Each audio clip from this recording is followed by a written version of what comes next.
It's so hard talking about your division rivals. It really is. It honestly really is hard for me as a sports fan to go on here and try to say something positive about my division rivals. I'm a Chargers fan. I'm not supposed to like the fucking Broncos.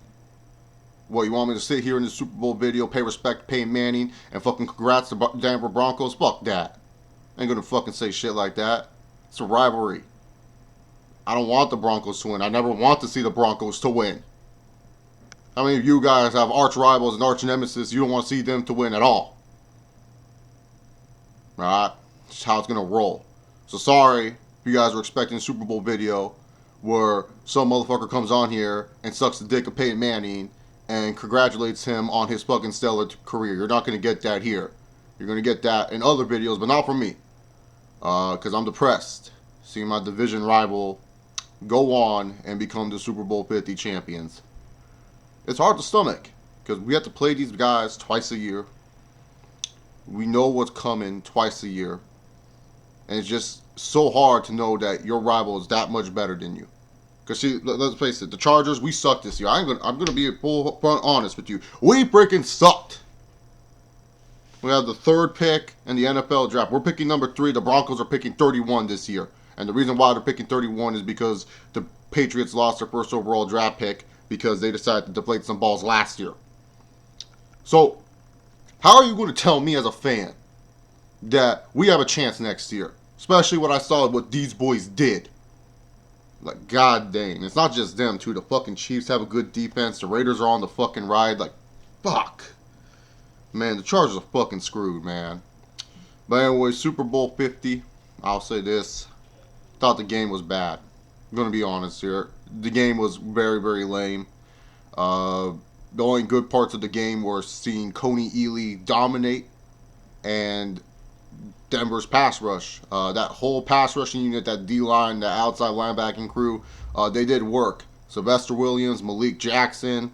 I don't know how Denver's going to keep his ass. They might let him walk because they still have to also pay Von Miller too. There's no way they're going to be able to keep Malik Jackson and Von Miller under contracts. But I can see Malik Jackson, wasting his career in Jacksonville. I don't know where he's going to sign, but I can see Jacksonville being a place where he wastes his time at.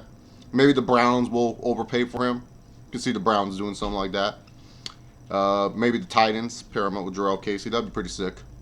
Who knows what Malik Jackson's going to do, but he was a stud this game as well. I think he was very underrated for what he was doing. I mean, he was just clogging up those run lanes. Like, Jonathan Stewart had nowhere to go this game because Malik Jackson was just there the whole dang time. But obviously he didn't have that much of an impact compared to what Von Miller did. Von Miller's scary. This dude can't be stopped. The only way he can't be stopped if he's not playing. That's how good this guy is. I should know. I watch Von Miller play twice every year, and he kills my Chargers every single year. But yeah, he's a stud. DeMarcus Ware, there's a player I'm happy for. I guess it's him because I liked him on the Cowboys. Always thought he was fun to watch. And it's good for him that he won a Super Bowl. Too bad it's with the team I don't want him to win it with. So the defensive backs played well for Denver. Carolina's receivers could not get any separation. Ted Ginn only got separation probably once or twice during the game. Corey Brown, Philly Brown, whatever the hell you want to call him, Panther fans, he was trash this whole game. Poor routes, dropping key balls that should have been caught. Didn't feel like he was playing all that much of an impact for the Panthers. He only had one big catch, and then afterwards he got injured. And then like Phil Simms and Jim Nantz, those dumbasses were trying to make it like, oh, Philly Brown's out, the game's over. Like they need Philly Brown. He has no Philly Brown. Like frick, man. Cam Newton doesn't need Philly Brown. He needs Kelvin Benjamin. They should have just freaking duct taped Kelvin Benjamin's knee together and just sent him out there for one fucking play. Just being dead honest here. They should have just duct taped his damn ACL and said, Kelvin, go down there. We need you. Because honestly, the Panthers wide receivers, they weren't making plays. Jericho Cotchery kept on. Every time the ball was thrown to Jericho Cotchery's way, it was like flirting with disaster with this guy. The ball would either be tipped in the air and he would have to try to go reach it, or he was bumbling that dang ball. It was just bad overall. Carolina's offense looked bad. Like I said earlier, Jonathan Stewart couldn't really run the football because Malik Jackson was a beast in stuffing up those holes, along with Sylvester Williams. He was a beast too. Mike Tolbert was absolutely terrible for this team, and that hurts me You know, being a Chargers fan, Mike Tolbert doing the Dougie all the time in the end zone. I'm used to seeing that shit back in the good old days. And Tolbert fumbled the ball twice. One of them was very crucial.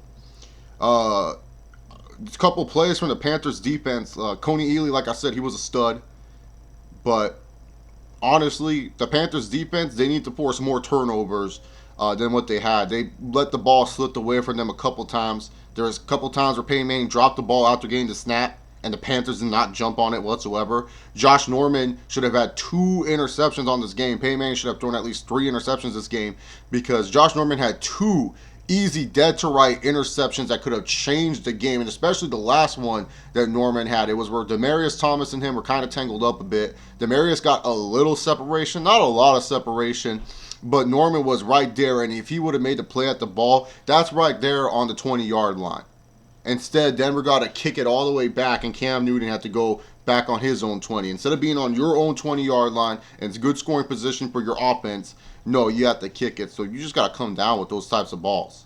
Big-time players make those big-time plays. That's just the bottom line when it comes down to it. Josh Norman, still one of the best shutdown corners in the league. But honestly, in a situation like that, you got to get those picks. You got to get those picks. So, to me personally, it was just like, seeing those type of plays, it's like the reason why Carolina lost. Not only that, this game was sloppy as hell, man. It was just sloppy. Penalties everywhere out the ass. The Carolina Panthers offensive line didn't know what they were doing half the time. False starting almost every other play. It was like anytime Carolina would gain momentum in this game, it was just like, nope, let's turn the football over, or let's have a costly penalty. It was like Carolina couldn't gain any momentum whatsoever in this game. Because I remember, man, like once they started getting Denver with that read option, I was saying to myself, man, when Mike Tolbert broke up for that 10-yard run, I said, damn, the read option might kill Denver here through the stretches. Then Tolbert goes and fumbles, and then pretty much Denver's non-existent offense, minus the C.J. Anderson, like, 32-yard run, was non-existent. Denver's offense was non-existent. This offense was just trash the whole game. They did nothing. They were lucky with the field position. The only time they looked consistently good was the first possession of the game, the first possession of after halftime, and when C.J. Anderson ran for those 32 yards, which was like in the middle of the second quarter. That's it. They only needed 3 successful drives. Carolina's defense was out there trying their best, and also Luke Kuechly, he gets a shout out from me too. Luke Kuechly was a stud this game. He didn't play his best, I don't think, but he was still a stud. He was still a beast. You know, there was not that Luke Kuechly turnover we're used to seeing, or that beautiful pick six. I felt he could have had one on the play where Manny was throwing the drag to Demaryius Thomas. I felt that Luke Kuechly could have gone down there, picked off the ball there, but instead he just laid the boom on Demaryius Thomas. Luke Kuechly is like going to be, he's like the new Brian Urlacher. You know how like every white person that watches the NFL, they're just like, oh, who's your favorite player? And every white guy says like, oh, I love Brian Urlacher. He plays the game so tough. That's what we're going to say about Luke Kuechly. Of course, since Peyton Manning was the main focus, CBS wanted to suck Peyton Manning's dick. Was this the best defensive performance I've seen in the Super Bowl? Nah, I still give Seattle or the 2000 Ravens that edge, at least in my lifetime. Keep in mind, I'm only 23 years old. I haven't seen the fucking 85 Bears play football. I only know documentary of those guys. But to me, this was a good defensive performance. Not the best I've ever seen, though. Definitely a great performance by defensive players. Like Von Miller and Coney Ealy, I felt they were the 2 best players on the field tonight. Like, that was like the best performances I've seen from 2 individual defensive players. Like, for sure, probably for me at least, that's one of the best performances I've ever seen when it comes down to defensive standpoint. But other than that, like, what Von Miller and Coney Ealy did tonight reminded me of what Justin Tuck did against the undefeated Patriots. That's how dominant they were. Justin, remember that game? Super Bowl, I always forget the fucking number of that game. 42, I think it was, with Eli and David Tyree. I can't remember the number. I'm sorry. I'm stupid. I get it. I'm just still trying to wrap my head around the Broncos winning the title and pissing me off. But yeah, you know what I'm saying? It's like they were as good as Justin Tuck that night, if not better. I felt Von Miller was just a stud tonight, and I thought Coney Ealy was just a stud tonight. So definitely 2 great defensive performances by individuals, in my personal opinion, that I have seen in a while. But overall, best defenses I've seen in the Super Bowl were like Seattle and the Ravens. Like, I still think Seattle's probably the best because they like destroyed quite possibly one of the best offenses in NFL history. if not the best offense in NFL history, depending on how you look at it, depending on where you grew up and all this shit. But yeah, so I still think Seattle and whatever and the Ravens of 2000 were better defenses in my personal opinion, but definitely two of the best defensive performances. Like, even though the Panthers lost, you can't deny that Coney Ealy was a beast tonight. Like, Coney Ealy was all over the field tonight. Interception, forced the fumble with the sack, and then also picked up that own fumble. He almost returned that interception too. That was like a James Harrison-like interception. If it wasn't for Sanders getting the shoulder in there, I think Coney Ealy would have been gone. He would have been gone, and that could have changed the game and turned it right upside down. So, there you have it, though. The Broncos win. Whatever. Next year, let's hope the Chargers don't suck this bad. This one's for Peyton. Fuck you, John Elway. That's all I gotta say. I'm not gonna say congrats to the Broncos. Fuck that shit.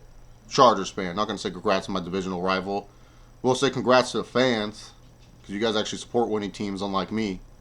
But don't worry, because next year, 2017 Hall of Fame, the only thing that I will have to root for next year, LaDainian Tomlinson goes into the Hall of Fame. That's the only thing I have fucking looking forward to for next year for the Chargers.